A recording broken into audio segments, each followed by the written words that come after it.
আজ ব্রাইডের চুল দেখে আমি তো অবাক হয়ে গেছি, কারণ মাথায় এত প্রচুর পরিমাণে চুল। যখন আমি ক্রিম্পিং করেছিলাম পুরো কালী ঠাকুরের মতো লাগছিল। তোমরাই দেখে বলো আমি ঠিক বলছি নাকি ভুল।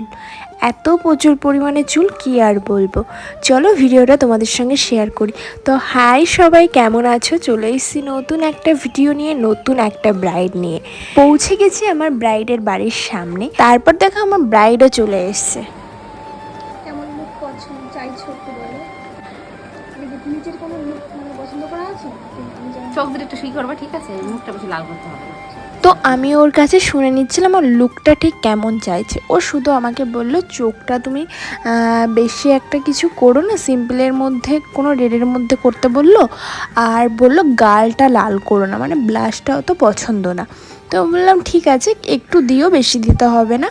তারপরে আমি ওর ইচ্ছা মতোই একটা ওর শাড়ির সঙ্গে